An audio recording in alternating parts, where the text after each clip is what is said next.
В библиотеке имени Даулетмамета Азади города Аркадак прошла выставка книжных изданий. Участники мероприятия знакомились с выставкой книг председателя Халк-Маслахаты Туркменистана Гурбангулы Бердумухамедова. Здесь экспонируются произведения наших современных поэтов и представителей классической литературы, изданные Туркменской государственной издательской службой. Городская библиотека имени Даулетмамета Азади состоит из 3 этажей. Также на верхнем третьем этаже библиотеки находится обсерватория, оснащенная современными технологиями. Здесь через телескоп читатели могут проверить прочитанную из книг информацию о космосе. В библиотеке работает несколько отделов. Один из них – книжный отдел для детей. Детский отдел содержит сказки и рассказы, изданные Туркменской государственной издательской службой.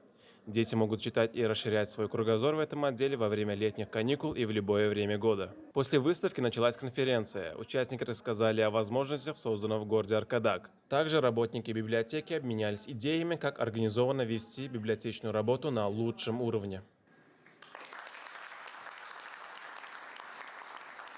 Kitapxana hünärmenlerine baý durmuş tejribesi bolan Halipa kitapxana hünärmenleri bilen maslahat alşmaga şeýle-de tejribämizi baýlaşdyrmaga esasy mümkinçilik döredildi. Fursatdan peýdalanyp bize şular ýaly mümkinçilikler döredip berýän milli liderimiz Gahryman Arkadagymyza hormatly prezidentimiz Arkadagy serdarymyza tüýs ýürekden alkyşlar aýdýar. Gahryman Arkadagymyzyň Arkadagy serdarymyzyň janlary sag bolsun, belent başlary aman bolsun. İl, ýurt bähwetli, umumy adamzat ähmiýetli tutýan tutumly işleri rowaşlyklardan rowaşlyklara weklensin.